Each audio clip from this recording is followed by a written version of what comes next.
Well, welcome in everybody. Welcome back to the Westbank Real Estate Investors Meetup. I'm Emil Hurst Jr. with Lease Co. We got Aussie Steve with Homebuyer Louisiana.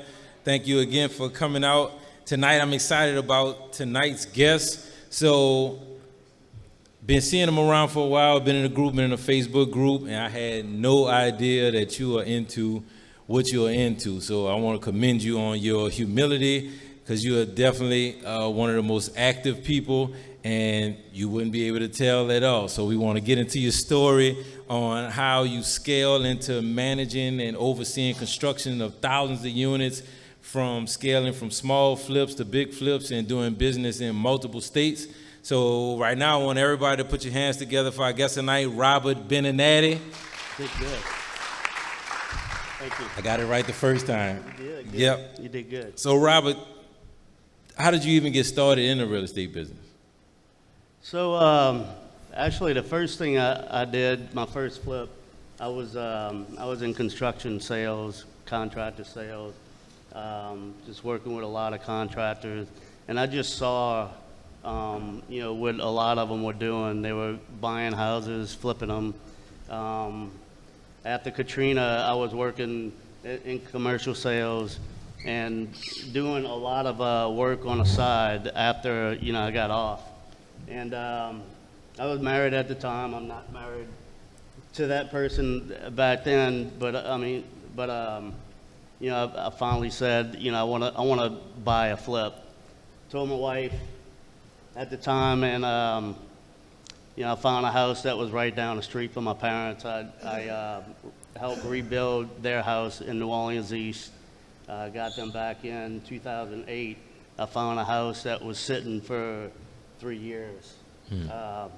Wound up buying that house and did the rehab. The first rehab I did was roof down, so it was a full gut. Borrowed the money from my parents, so it was no money out of my pocket. Went to the bank, borrowed the money to buy the home and the construction loan. Flipped that house in 5 months. Made $32,000 on my first flip. In 2008.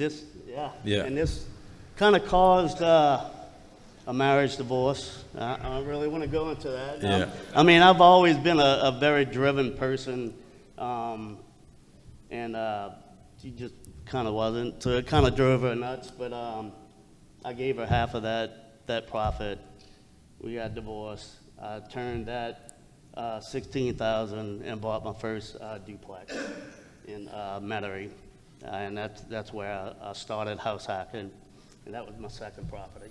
Yep. So what did that first deal teach you about creativity, hustle, and survival? The biggest thing is knowing construction and knowing the people in construction. I was very fortunate when I bought this home. I knew roofers, I knew sheetrock, plumber, electrician. From being in construction sales? What's that? You knew them from being in construction sales already?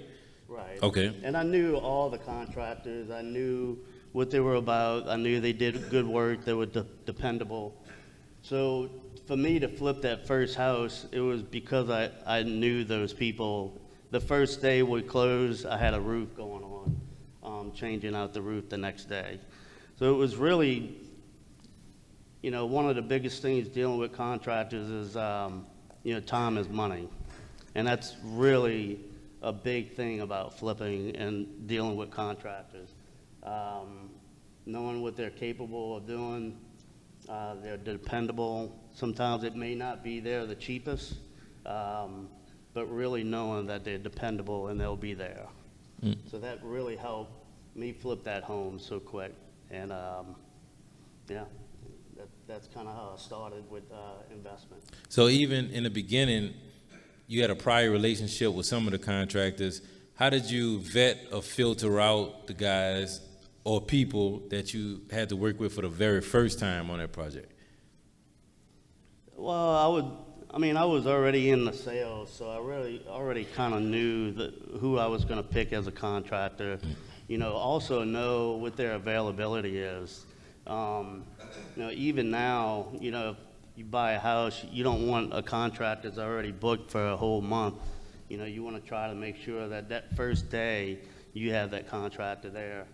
And this is if you're getting into flips. But yeah, I already knew, and I knew their availability. I already told them like we were going to close that day, or you know this date, and made sure that you know we had shingles on the ground or on the roof, you know, the day after, and that's very crucial when you're dealing with contractors. Where did that deal come from? What's that? The first deal, where did that come from? I know it had been sitting for 3 years. It was in New Orleans East. So how did you find it? I grew up in New Orleans East. I rebuilt my parents' house. This house was only 4 houses down. So I knew the owner of the house, but I had to find them. I found them. They were in Walker, Louisiana. Found her, and I said, hey, look, y'all haven't been back. You know, I'll buy the house. I'll gut it. You don't have to do anything. And I bought that house for $30,000. Yeah.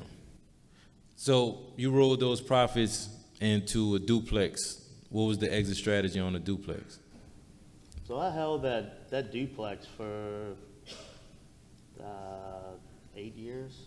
I mean, I lived in it, moved out, rented both sides, moved back into it. So I held on to that. I sold that property maybe 3 years ago. Yeah, and that was, you know, I bought it for $170. I sold it for $210, and I made my money. Yeah, while renting. So you kind of house hacked that first one. So what was the financing like on that one? You bought it originally as an investment, or you went FHA and as a personal residence? I bought it as an investment. One side was already empty. The other side was occupied.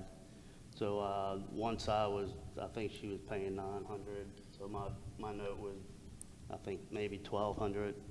You know, tax, insurance, the note.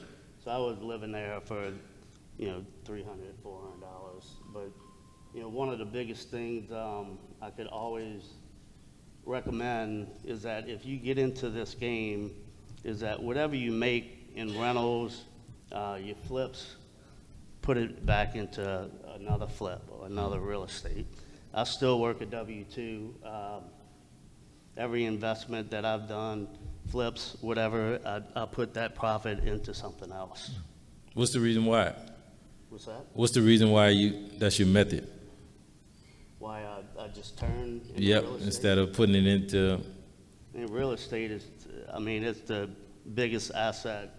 It always has tax benefits. It always increase, well, not always, but I mean, obviously there's slowdowns, but hard assets, it's just a lot better than, you know, putting it in stocks to me. I've been in the stock market and didn't do well. Yeah. Yeah. Tell us about mistakes made on those first 2 purchases. What's some big mistakes that you made that turned into lessons from that flip in the East, even the duplex? I wouldn't say there was any mistakes, and I'm not saying that they went perfect, but it kind of fell, you know, kind of where I wanted it.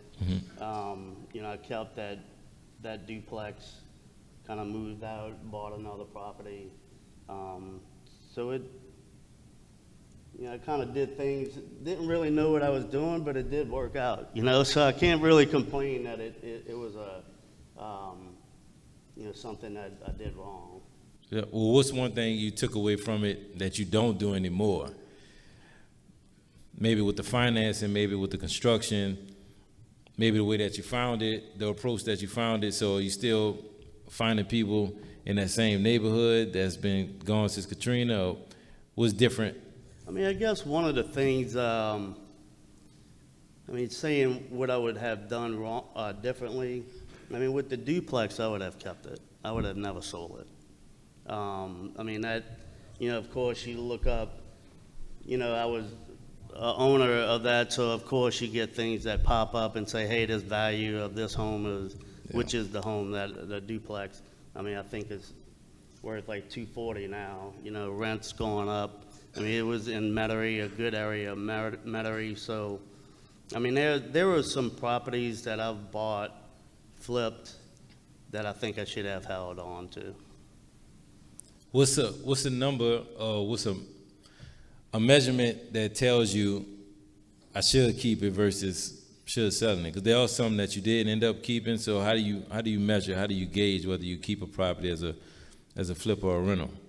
I mean, really knowing the market. You know, if you know, not to say bad things about New Orleans East. I grew up there. New Orleans East was changing. I mean, at the time, I mean, they didn't even have a hospital there. You know, so I mean, those kind of things is like, well, I'm not going to really hang on to that because a lot of people are not coming to New Orleans East.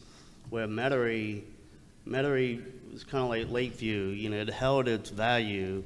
Metairie wasn't in shambles like New Orleans East was. So, yeah, if you're looking at comparison on both of those properties, that would be the thing, is really know the market. You know, what's coming up in the market, new structures, new businesses, building, like, you know, Oshner, they building another expansion to the hospital.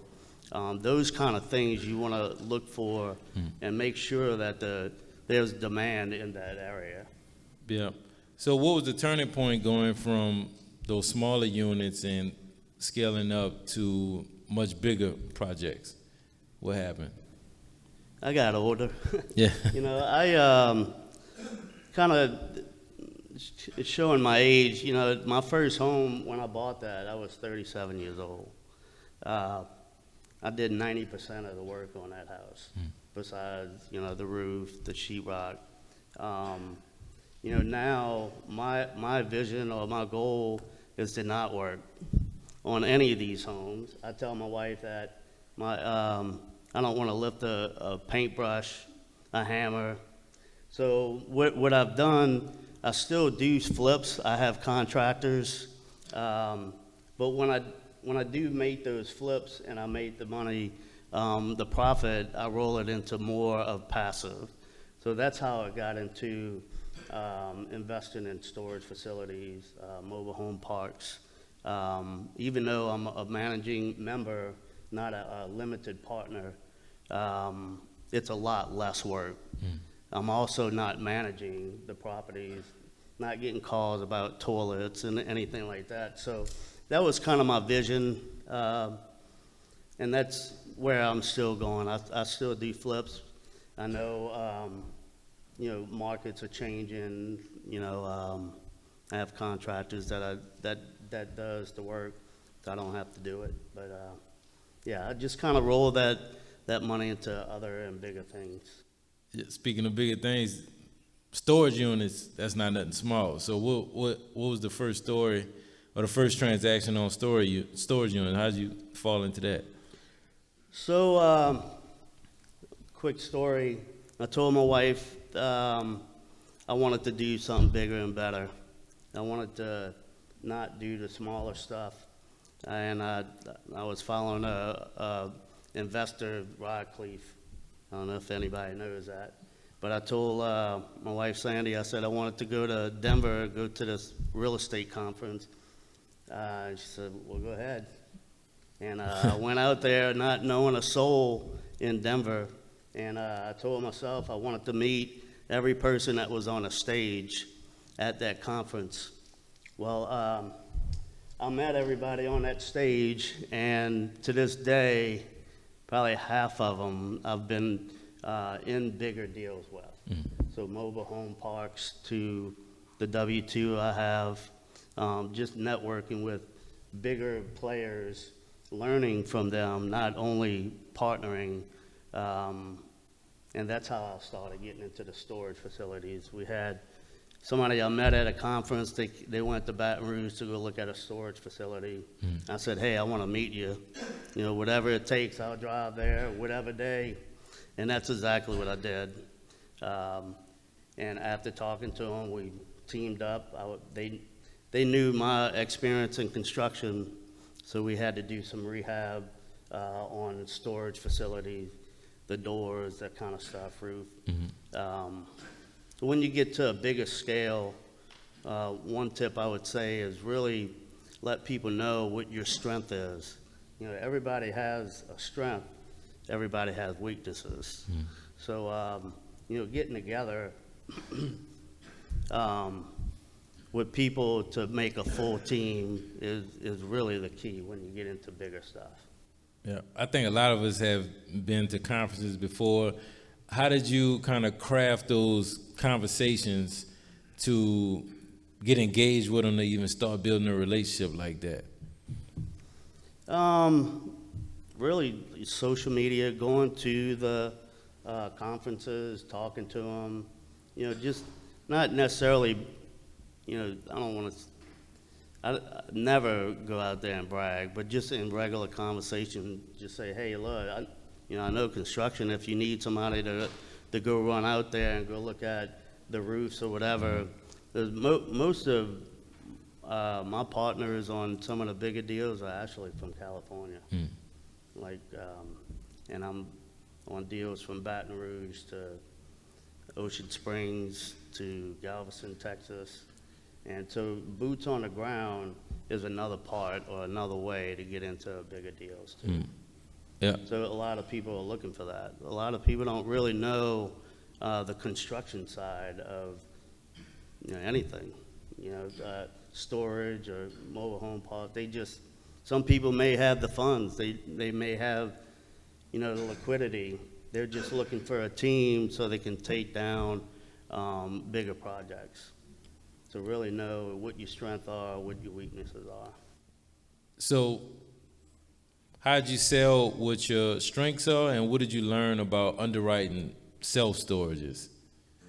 On storage facilities? On storage facilities, what did you learn as far as putting a deal together and having the cash flow? Because I know the construction piece was big, but did you learn anything about the number side of storages? So a lot of the storage facilities that we did, looking at expenses, obviously, and looking at the market, and this kind of with any asset class, but it went the same way with storage. But storage, you really don't need someone there full-time. And that was one thing that we eliminated. So we had, if they had a full-time manager, I mean, there's really nothing to manage at a storage facility. And not to say that we want to eliminate jobs, but it was just an automatic expense that we cut, and we automated everything. So everything that, far as selling rentals, I mean, we set up a website. So if somebody wanted to go get an 8x10 storage facility, they would go to the website. It would tell them what was available, how much it was. They would click on it. It would give them a code to the gate. Everything was automated. And that was how we transitioned to that to save expenses. So cutting expenses, that's one way. What about adding income on self-storages? Is there upsells on boxes, or what did you learn about increasing income for people that's interested? That was the same thing. I mean, looking at the market to see how much rentals are. We also had little vending machines at some of the storage facilities where you can buy, boxes or locks. We didn't have, a full-time store, but we did have vending machines in some of them. Yeah. Yeah. So how did you get into the multifamily space from those residential flips and self-storages? How do you connect with multifamily? So in multifamily, I was selling in commercial. I was offered a job to go help maintenance and construction, oversee renovations for a 7,000 unit apartment portfolio. That was in 6 states. That's where I met my wife now. She was head of operations, and I took the job. I was on the road from Monday through Friday, and all I did was go to all the properties, make sure maintenance was doing turns correctly, making sure that any improvements or CapEx projects were being done. We had floating crews, so I did that for a while, for I think about 3 years for that company. They started selling off the multifamily, and then I went and basically ran or managed management company out here in New Orleans. This investor that I went to go work for started with 350 units. I was with him for 7 years, and he expanded to 650 units. His portfolio was very diverse. It was from duplexes to 24 units, 72 units, commercial building, office building. So I ran that company for him, and that expanded greatly. Yeah. So, yeah, I learned a lot about a little bit of everything asset class wise. What's the biggest difference in the New Orleans market versus everywhere else nationwide that you recognize in multifamily? I mean, every market has its good and bads. Dealing with utility companies are just, that's all over. A pain in the butt. Local government, permitting. I mean, it's really hit and miss with every city. I guess that's what you were asking. Well, I guess I can ask what New Orleans either has a strength or a weakness versus everybody else, because you were able to see this on a wide scope nationwide, and then you come back and now here you are in New Orleans. So I guess what did you miss with working out of state with that portfolio versus being back here in New Orleans? I mean, New Orleans, far as on a management side, the eviction process is a lot different everywhere. I mean, although the eviction process was really not that difficult in New Orleans, the biggest thing is in New Orleans, and really wherever you're gonna own rental property, is to be very consistent. If they're late on the 5th, if you have a late fee, I filed eviction on a 10th every month. And every tenant knew that they were gonna get filed on a 10th. And I mean, it's a business, it's not personal. So, when you put your foot down, you go by the lease, and that goes for everywhere. I mean, I have a mobile home park in Springfield, Missouri, and the same thing. We have notices that go out. We file eviction. The eviction process is totally different in every county. But I mean, as far as New Orleans itself, I mean, really being consistent with everything. So if you had to choose being in New Orleans for 100 years and being anywhere else for 100 years, what you managing? Oh, Lord.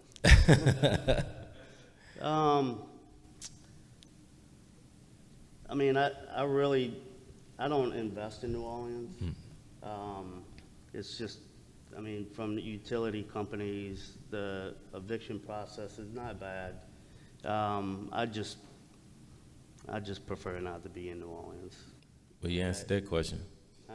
You answered that question. Yeah, okay. Definitely. How do you build? I've had bad experiences dealing with some utility companies, permitting. They're not consistent. Being a property manager, you have to be consistent, but when your local government and permitting is not as consistent or doesn't have the urgency that you have, it kind of burns you out. Yeah, I agree. With self-storage management, multifamily management, how in the world do you build a team nationwide to manage thousands of units? Just, again, networking, just really working smaller deals, keeping in touch with people, maybe working a smaller deal and then growing into something bigger. And again, really knowing their strength. I mean, the property that I have in Springfield, my partner is very strong on underwriting. I do not like underwriting. Now, you give me the underwriting, I'll look at it and I could go through it, but I'm not the person that sits down in front of a computer to do all these numbers. My wife is great with numbers. Just really know, what your piece is to build your team. That goes with wholesalers. The wholesalers are great finding deals. They may not be good with finding the money or the funds. So really, it just goes back to that, really knowing your strength and knowing what your weakness is and what you're trying to do. So what's some steps, or what was a day in the life like? You got a new portfolio in a new city. You take a flight out to the city. You have no contractors in that area. How do you build a team when you just got assigned to a property that investor had just acquired? What does day one look like, knowing that you got units to turn and CapEx projects coming up? Reach out to local REIAs, go to the meetings. I've done that. Find contractors, go to Home Depot, Lowe's, and really vet. If you're gonna purchase at Home Depot, everybody does. Go there at 8 o'clock in the morning on a Monday or Tuesday. You're gonna see a lot of contractor vans, and call them. Try to get recommendations. Even management companies know a lot about contractors. So if you're looking at a good area, and every area, has their ups and downs. So if you're looking at different areas, definitely, reach out to others in that area, and to get word of mouth or recommendations. So step by step, there's an acquisition in Dallas. You visit the property, you make a punch list. Next steps, you call in other property management companies, trying to figure out when the next REIA meeting is in the area, and then just going to Home Depot the next morning, hanging out, taking pictures of van phone numbers and calling them. That's different tips. Yeah. Okay. Yeah. Conferences that I've been to conferences from Houston to Denver to Boston, Florida, Atlanta. You get to know the operators, and you get to know, the people that are in multifamily, the people that are in storage. And if you're looking to do like mobile homes, there's conferences for mobile home parks. That's where you meet them at. And the same thing with social media as well. Go to Facebook, Instagram, follow people. Doesn't sound like, it may sound like I'm stalking, but there's like there's a lender that I use today I've been talking to for 2 years. I finally used them, and we closed on a house today in 2 weeks. And it was just part of the vetting, making sure that they're true, they know, what they're doing. And that's the same thing with anything. Contractors, anybody that you're dealing with, management. The biggest thing I could say, and I'm saying it over and over, is vet and know who you're dealing with, just by word of mouth or just dealing with them, in person or even social media. So your approach is kind of vetting them over time, just keeping an eye out to see if they've been consistent in delivering over time. Yeah. It's kind of your process. Yeah, try them out. Yeah. Talk to us about going from multifamily and then stumbling into the trailer park space or mobile home space. How did that happen? So the mobile home space, again, this was all through networking. Somebody called me up and said, hey, you want to come and help manage construction and for mobile home parks? Our portfolio is growing drastically, and I applied, and next thing you know, I'm with Open Management and Open Door, which I've been with for 4 years. We grew from, when I started, 10 mobile home parks to, I don't even know how many we have, 45 mobile home parks. And all these mobile home parks are over 100 pads.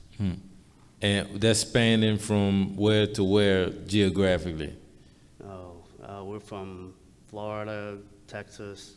We just sold the one in Alaska, Iowa, Nevada, Illinois, Indiana, Springfield, Missouri, Kansas City. This company's all over. And I'm on the construction infill side, which all I do is infill new homes or the upgrade infrastructure so we can bring new homes in. So there's a Home Depot in Alaska. What's that? There's a Home Depot in Alaska? Oh, there's a Home Depot there? Yeah. Oh, yeah. Okay, I didn't know that. Because I know your approach is to go to the Home Depots, go to the RIAs. Oh, yeah. Yeah, so there's Home Depot in Alaska. So you took the same approach from the multifamily space, self-storage, and now with mobile homes with finding, vetting, and hiring contractors. So that methodology is scalable, so that's good. Yeah, Anybody could take and that. not every time's a win either. You know, somebody may recommend this contractor and, you know, not good like he was supposed to be.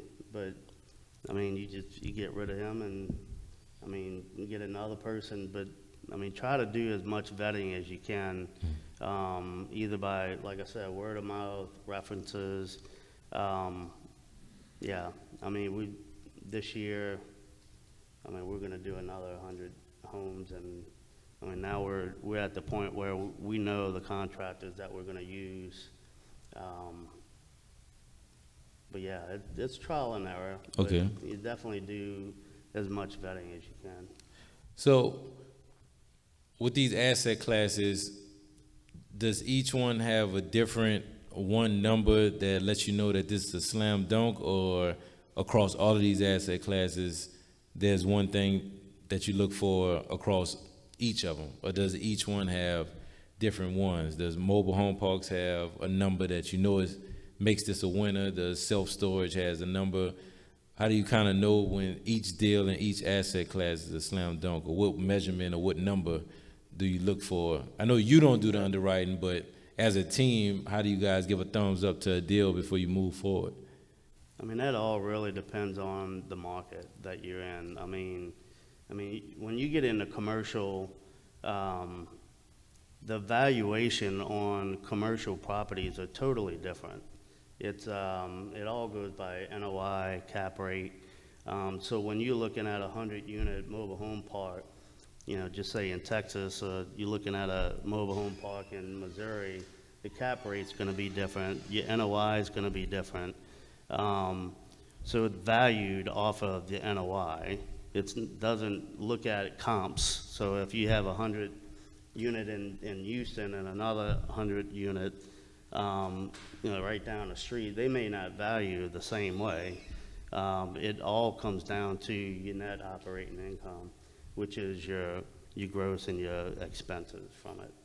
Yeah, so NOI is kind of the measurement that says full steam ahead on acquisitions. Yeah.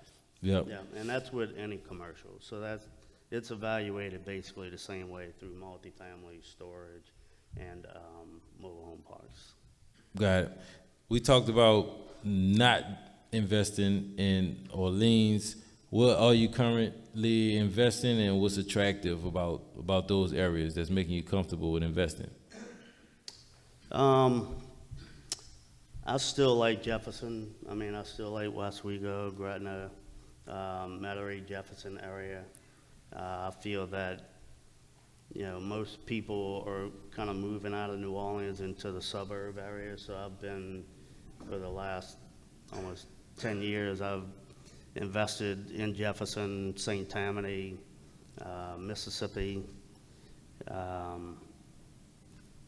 nothing in New Orleans. Yeah. I'm not offended. Yeah. I'm not offended. I mean, I have I'm another with story, you. but I won't tell you, but I'll tell you later. But it gave, about 12 years ago, there was an incident where the home was bulldozed, and the city knew I was buying the home. No, you got to tell that story right now. Oh, yeah? Yeah, tell us about it. All right. All right. It was a property you owned, and it was yeah. What happened? So after my first flip, which was the one I mentioned to you right where I started, that person, her mother lived 2 houses down. Again, this was like '09 now, so the house was never gutted, had high weeds. I went to the city and I said, I'm buying this house, but I want to make sure that it's not on a demo list, because after Katrina, there was a lot of homes that were damaged over 50%. So they basically said that they were going to be on a demo list. So I went to the city and I said, hey, I'm buying this house now. Please make sure that it's not on a demo list. Well, the permit guy said, well, it's on there, but I can't promise you when it's going to get demoed.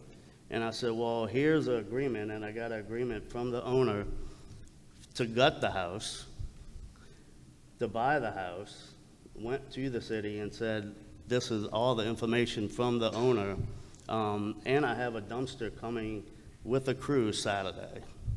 This was like a Wednesday. The dumpster was rolling there Friday evening, and the dumpster guy called me up and says, are you sure this is the address? It says this home is being demoed.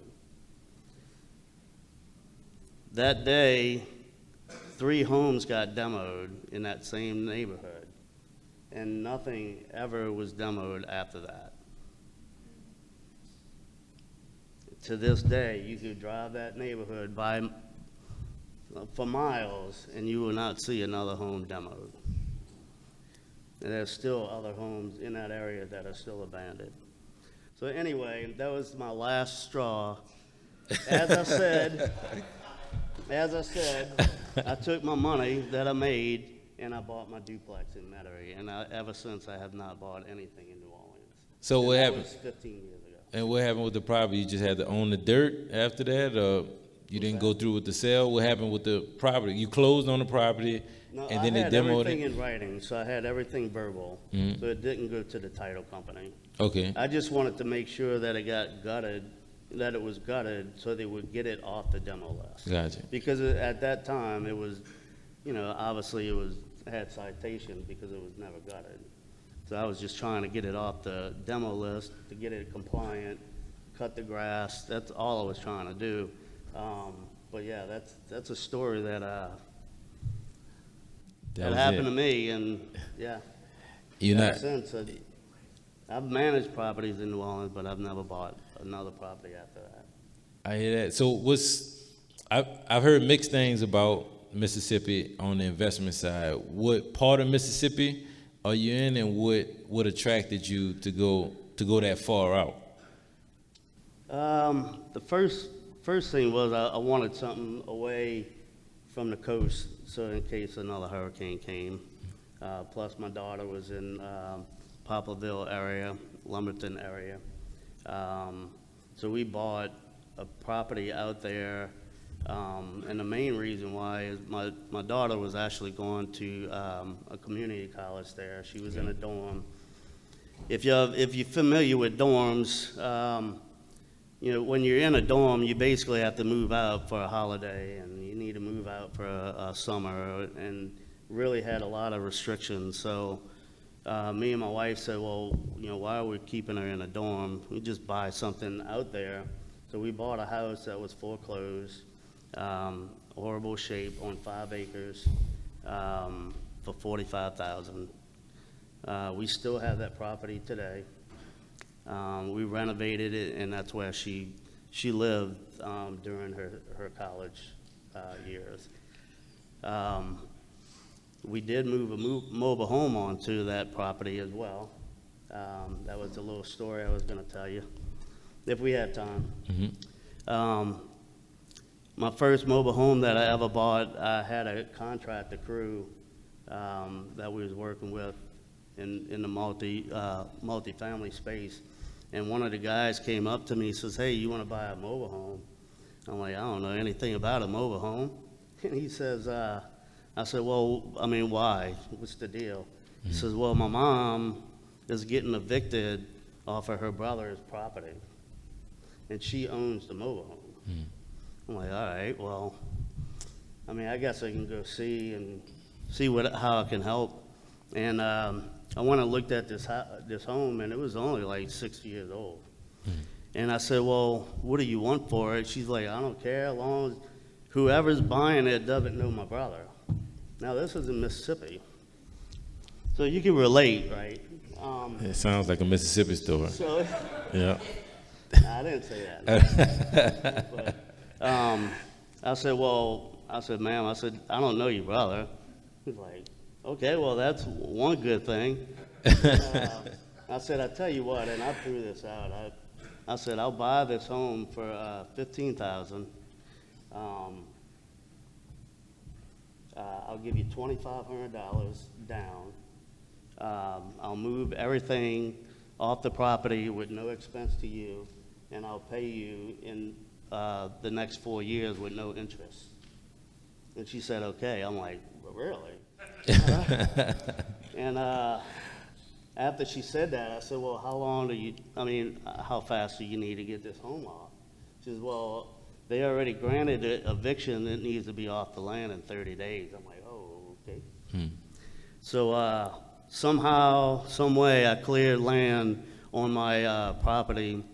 I had to go to the city and get a municipal address and.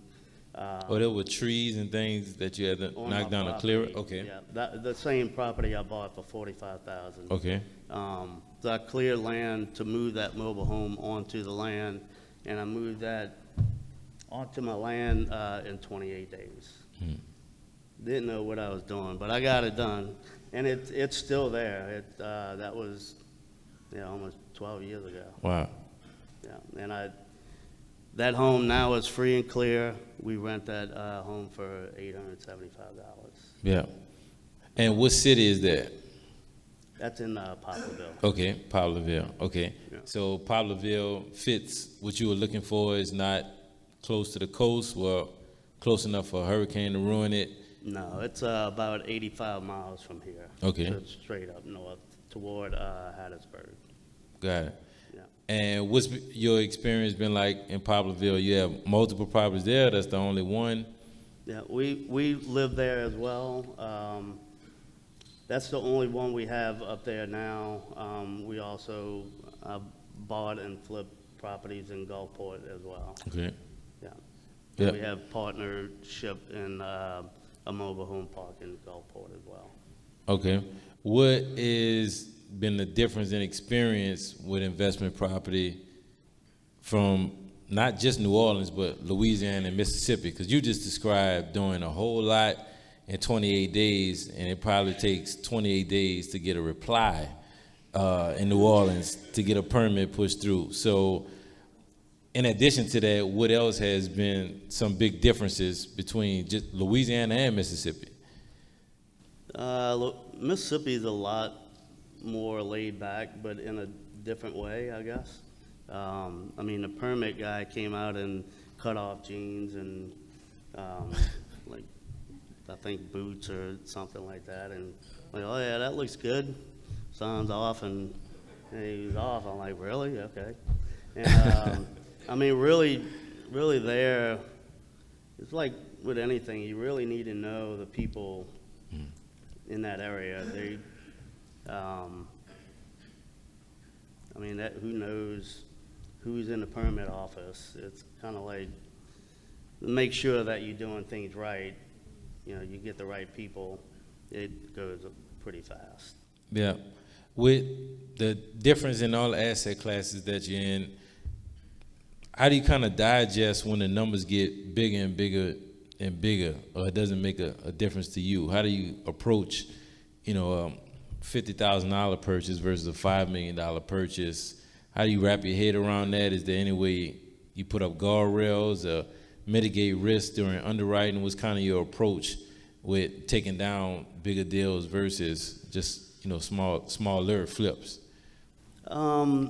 I mean, every deal, I look at things with the opportunity. So it's a value add, right? So you always want to be conservative with your numbers. So if something may be appraised at something, you may want to go lower. Or, you know, rent is not where it should be, but the market, it should be $50 more. I mean, there's a lot of times that you may not get that $50. Yeah. So you want to be conservative and maybe go up $25. And that's it's kind of the same scenario with smaller to bigger. It really doesn't matter. I mean, as long as you are conservative, you have cushions. I always look for value add. So if it's either, you know, empty lots, you know, for mobile home parks that you can infill new homes, it's kind of the same way with multifamily. So if you have vacant units, you know there's an opportunity there. Buying 100% occupied, I would never do that. There are some investors that'll buy, I call it like a yield play, where you know, they almost guarantee their money, but you know, if that 100% goes down to 90, now you're in a red. So I always look and be conservative, always have a value add. So if you buy a property, if it's a lot next to it that it's owned, you may want to add more storage or, parking for RVs or something like that. So in case the market does go down, you always have something that you can grow on. Yeah, what is infill? What does that mean? When you say, when you talk about value add and you talk about infill, is that what is that? So infill is a word for mobile home parks. So when I say there's 100 pads, it means it has 100 lots. So this is why I like mobile home parks the most, is that you own the land, you rent the land. So if that mobile home is sitting on your land, you can still rent that lot that home sits on. So even though somebody owned that, you do not own the home, that tenant owns a home, you can still rent the land that home sits on. So when you're doing infill means there's an empty lot. So infill is bringing in a new home, you set it up, and then you can rent or sell it. So that's what infill is. It's a term in mobile home parks. Yeah, and just real quick, what does their process look like with dropping a trailer, plumbing, electricity? Is it just a plug? Are they hooking up to the trailer park's plumbing? What does that look like if we have an interesting opportunity in a trailer pad or a trailer park? How difficult is it to transition a trailer to infill? It all really depends. Every state, every city's different. Like Mississippi, to prep the lot to infill, if that makes sense. I mean, all you really need is a dirt pad in Mississippi. If you go to Illinois, you need actually concrete piers. So it means when you bring the home in and you have concrete piers in the ground, it's going to support the home. There are some, like Indiana, it needs full slab or slab runners. So it really depends on the lot prep there. But then you also have the electric, the plumbing. They also have to be connected, to code. So it really depends on, which state, which city. Yeah, and it sounds like you kind of think in systems, which you almost have to with running construction crews nationwide. What's kind of your process when things go wrong? So nationwide, thousands of units, hundreds of vendors and employees. How do you approach when the fire happens and you got to put those fires out? That's when I go and travel. Oh, I that's go there. Yeah, I mean, everything we do is, believe it or not, virtual. So everything is through videos, phone, photos, and we also have on-site managers that are on-site. But if it's something that the on-site manager doesn't understand, the project managers will go out there meet with the contractor, make sure things are being brought to code if needed. Yeah, so pretty much where my traveling comes from. Yeah, and what's the example of a scenario that demands you being there physically? Because for the people that do invest virtually, people try to invest maybe if it's a 1 hour flight away or maybe a 3 hour drive. What's some of the things that you say, nah, I absolutely have to be here versus delegating it to whoever is supposed to be second in command? I mean, it really depends on, like, if they're not passing inspections or even before. And it also depends on how many homes are going in. There are some homes that we're bringing in from 15 to 20 homes, like in 3 months. And there's some that we're only bringing, 3, 4. So I'm really leaning on, those on-site people, or in some cases, we also have like district managers or district project managers where they'll kind of oversee bigger projects like that. Yeah. So what's been the biggest mindset shift you think that you went through from that New Orleans East project and now from everything you've seen from nationwide investing to where you are now? Well, I don't lift any hammers or paintbrushes anymore, so that's a good thing. But really, where I'm looking to be more passive, I have grandkids that I love spending time with. So that's kind of my direction, is kind of rolling into bigger stuff that I don't have to do more hands-on. And then just really using my knowledge to help other people grow, my team grow. Yeah.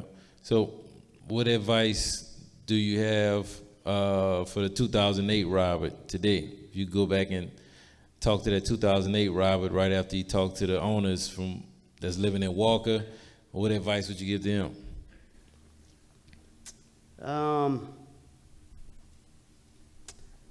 I would just make sure that you know what you want out of real estate. I mean, that's the biggest thing. Back then, I knew the construction part of it, but for anybody that wants to get into real estate, know the direction you want.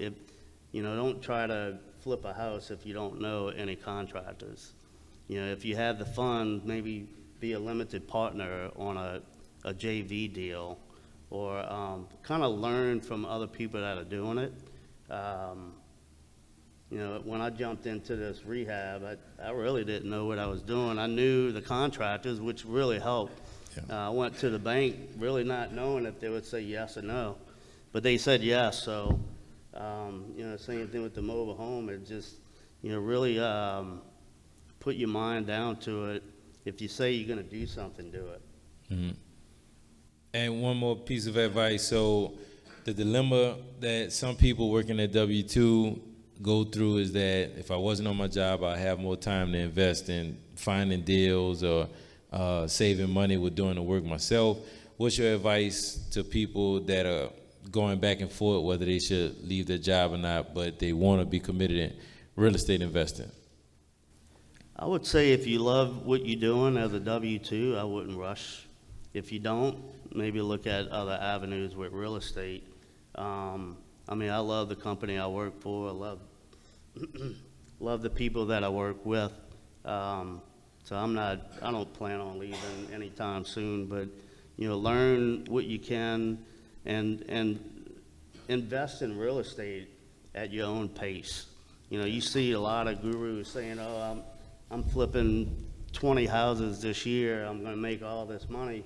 But guess what? You may not have that the same tools he has or she has. Do it at your own pace, but make sure that you understand what you're doing before you get into it. Yeah, and we'll take audience questions in a little bit. What's your main focus for the rest of the year right now? We're in October. Flipping another house on Arlington I just closed on today. Okay.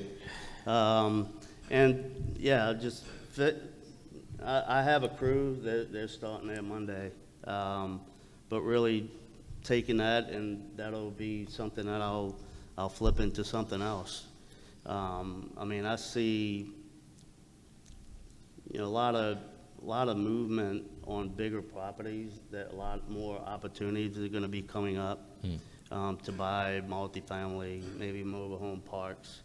And what type of movement you seeing as an indicator that opportunities are coming up soon? Well, your interest rate was very low, obviously y'all know 3 years ago, 4 years ago. Well, a lot of these people that bought mobile home, multifamily apartment complexes, bought at low interest. They also bought it with bridge debt. So your bridge debt loans are about to come up. They either need to refinance or sell the properties. A lot of them may not be hitting that value that they wanted. In multifamily, you have to have at least 90, and some lenders want 92, 93 occupancy. But again, the NOI, so your NOI, you have to be collecting all that as well. So there's a lot of things going on there, but the biggest thing is your bridge debt's coming up. So your bridge debt for all these multifamily, and this is for storage, anybody that took bridge debt with low interest rate, they can't refinance if they bought it at 3%, and now your interest rate's at 6%, 7%. I mean, it's really hard. Some people are starting to dump, and I'm seeing it here and there. It's kind of like, there's opportunity out there if you want to get into something like that, and that's the same thing with foreclosure. There's some opportunity there, and I hate to see anybody lose, on properties or can't refinance anything like that. But on the flip side, there is opportunity for people that are looking for properties. Yep. 2 more questions, Steve. How do you describe bridge debt for the people that don't know it in a multifamily space? How long does it normally mature from what you've been seeing? And how do you prepare to take advantage of those opportunities if you know they're coming down the pipe these next 18, 24, 36 months? Yeah. Most of your bridge debt is 3 to 5 years. Again, this is all really depending on what they did as far as with the lender. The opportunity would be really to start reaching out to lenders, banks, people that took the loans, and see who may be defaulting. It's the same thing with like residential foreclosures. It's the same thing with commercial. It's just at a different level. Yep. Well, stay prepared. We'll take questions from the audience, and then Steve, you come up from these ones. Any questions? Yes. Yeah. Few properties in Jefferson, and despite the high PR and just like playing, BS loan slices with your properties, do you find the homeowners insurance going down? And because I'm not seeing it. And one thing I'm fortunate about a property's paid for, all right, after paying off a mortgage in 3 seconds. I have the SBA left. And, so I call my own insurance. What I'm finding is that I'm bypassing when I have a fortified roof that's guaranteed by Owens Corner to 150 miles an hour, labor and materials. So Owens Corner is my insurance company. Now, if we get a Michael or a Emil, all right, that means I never need to go to my bank and get $20,000. Now, if I would fall into line and get wind on my property, because they base it on the overvaluation on my property, I'm sorry, my house is not worth $489,000. Sorry to disappoint people. They overprice it, so that 6% deductible, all right, that would come in to be $18,000 plus my $6,000 for premium. So while I'm spending $24,000 instead of $20 out of pocket, I'm finding these insurance agents, we're not just going to write fire casualty, we have to write the whole thing, because they want their 3% to go up and everything. Now, do you have properties that's paid out that you just have fire casualty, or do you usually have full coverage in your situation on your properties in Jefferson? I mean, I have seen increases. I mean, on rental property, I try to keep the insurance as less coverage as I can. Yeah, I mean, and always shop around. I mean, we've had from USAA to, I mean, actually, we just went through, trying to think the name of the company. It just closed. I've heard good things about that, though. If anybody served, that would be the first choice I would suggest. I've heard nothing negative about them. Yeah, I would check USAA. I mean, they were great for us. That's why I'm not an advocate, so, Yeah. glad you did that. Now, what's good is that when you have a state for, you don't have a mortgage company telling you Right. how much insurance you have to buy. You know, I appreciate it, because I have one property, you know, you have different properties, different, you know, some you're financing, some is paid for already, so you have different situations, you know, in your business. Yeah. Yeah, I would always shop around. Yeah. Yeah. Steve? So you talked about your W-2 that you got now.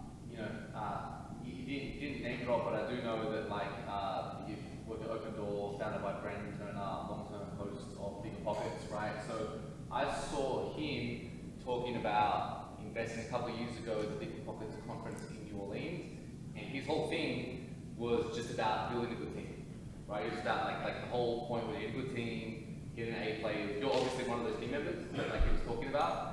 But I'm curious, what do you see about Brandon, or I don't know how active he is in the business, or his culture? What do you feel the culture he's built at Open Door? Like, how does that translate to what you see at Open Door?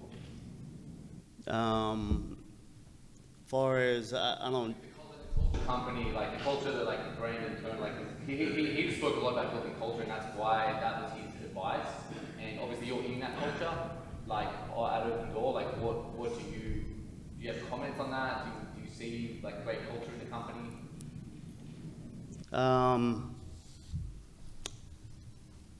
Not sure on that one. Yeah.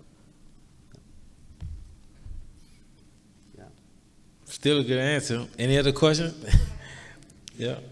So I've been in the real estate arena for 23 years, and the one thing that I've had interest in for probably 18 years is the whole mobile home. And because I'm an Orleans, Jefferson girl, you know, we don't do them here. If I wanted to get really more information, because I'm really serious about this now, I don't want to do all of the work. I'm at an age that I'd like to be a little easier.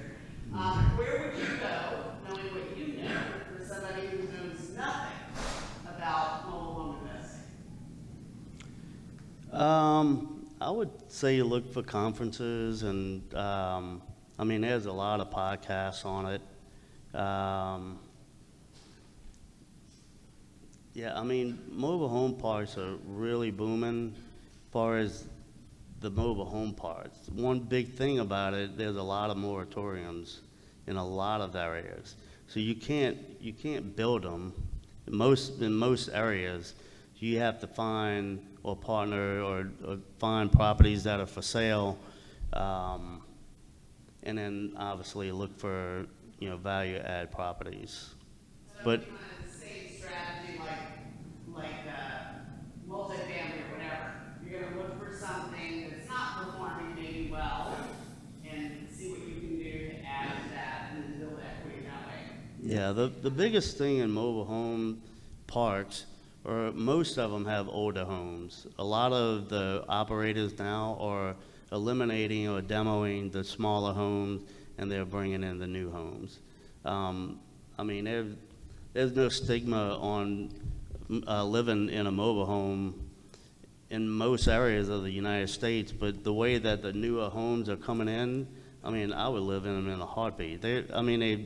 They built very well. They're not built like they used to 20-something years ago, and they're really nice. And on top of that, you could buy a single wide, which is a 16 by 80, 3-bedroom, 2-bath, and brand new for $60,000 to $80,000.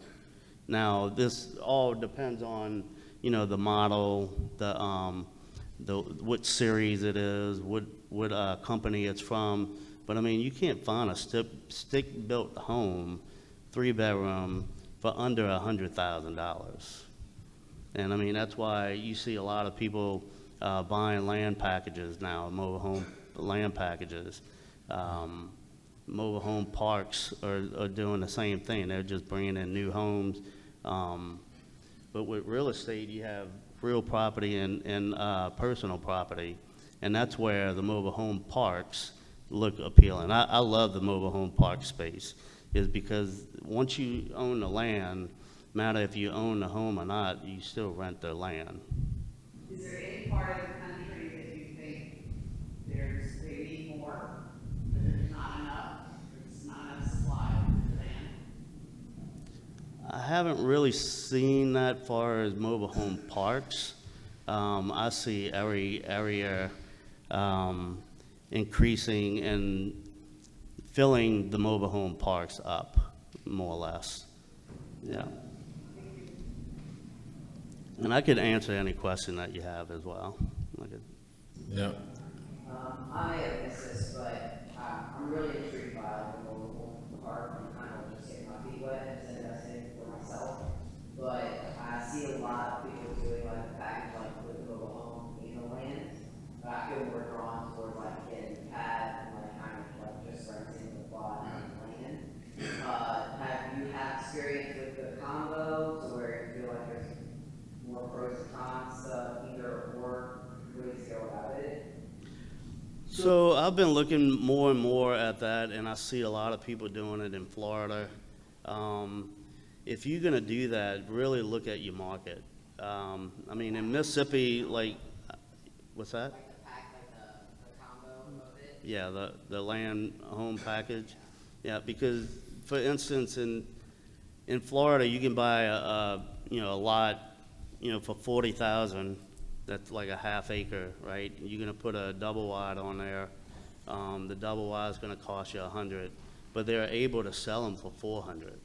If you go to Mississippi or Louisiana, you may buy, a lot for 10,000.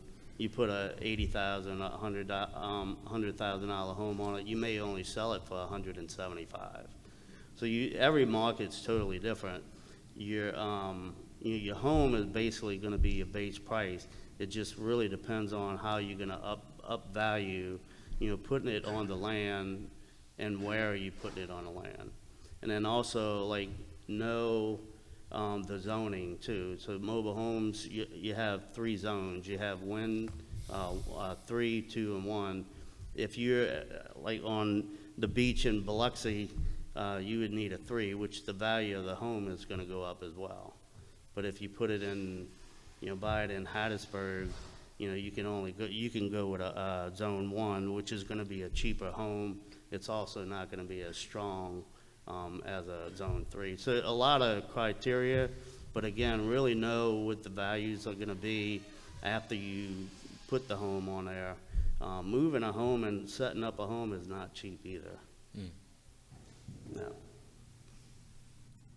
I have one more question. How does the appraisals work on these pads and mobile homes? Are they appraising just that lot, or are they appraising the entire thing? If I own a mobile home and I need to get an appraisal to get a value on it, how is the appraiser You looking talking at it? about a mobile home park or a land? So individual. So if I want to rent, if I want to start buying trailers to put in mobile home parks, and I need a value, how are they looking at it? They looking at the condition of the trailer that I bought, or what variables are going into underwriting mobile homes? So that's the downfall of mobile homes. They do not appreciate as much as like a single family home does.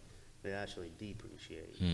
So the good thing about mobile home parks is they're basically cash flow. Like we was talking about, what do you want out of real estate, right? Do you want the depreciation? Do you want the cash flow?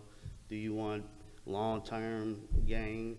So you're gonna retire and you want easier passive So it really depends on what you want. Mobile home parks is more of a cash flow, so they're not gonna really appraise for a lot.